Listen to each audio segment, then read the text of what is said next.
uNkulunkulu akakulonde kubusise la ukhona khona.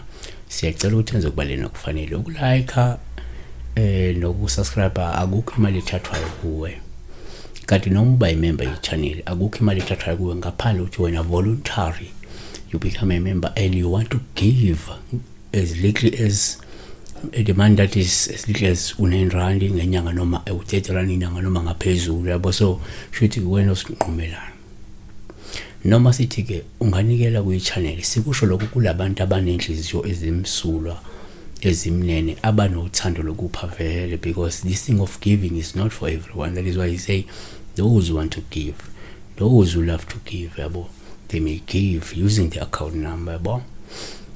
Inamba yami isebenza kuphela ngo9 ekseni kuya ku5 ntambama. Uma ungayena umlandeli wale channel ngicela ungayisebenzise number please.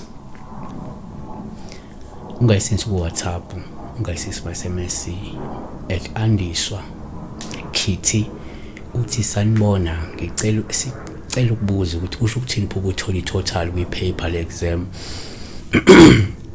Ngasize kanje, omunye uzophupha ebhali exam aphase, omunye abhali test aphase. Ngicabanga ukuthi kuyinto efanayo, ukuphasa nje kubalekile. Omunye angathola i-report yesikolo ekhomba ukuthi uphasile esikolweni. Konke sikufake nje under one umbrella yokuphasa esikoleni yabona. So uma uphupha ubhala noma kuthola i-report kuwuphawu oluhle nje uma uphasile. Lokhu kusho ukuthi ungalindela impumelelo nenqubekela phambili kokwenzayo, ngoba leli phupho liyavela kumuntu osuke ezophumelela entweni esuke ezenza yabona.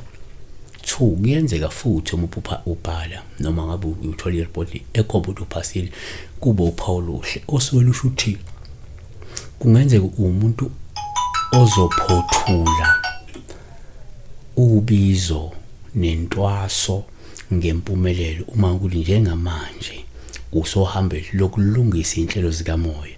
Usho lelo phupho lingavela kumuntu who's busy with the journey yok-align imimoya yakhe, bese uma eseyiphothula ephase kukhona ukuthi uzoyiphothula ngempumelelo lelo hambo lolo nalolo hlelo lakhe yabo.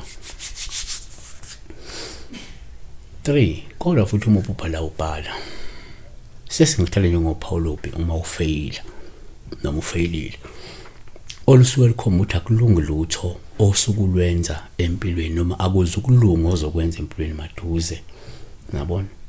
Ngaba imiklamo ozobuyiqalile ezofeyila, ngaba uqala ukufuna umsebenzi ongeke uthole mhlawumbe, ngaba ukuthi uzoqala ubizo uhambo lwentwaso noma lokulandela ubizo kodwa ungaliqedi ungaliphothuli ngempumelelo ngenxa yehibe engaphe kwamandla akho. Futhi kuyenzeka la number 4 uma ubhala lokho kubhala lo test nabi leyo report lubu uma ufeyilile nje uthola umbiko wokufeyila, ngoba lokuthi uzodunyazwa ukufekela kwenhlelo zakho.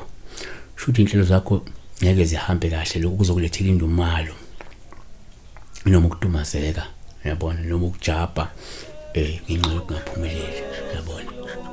Siyabonga besibheka lo uphupha uphasile nokuphupha ufeyilile, ngaba i-test ngabe exam ngabe uthola i-report ekhomba ukuthi uphasile noma uthola i-report ekhomba ukuthi ufeyilile. Siyabonga.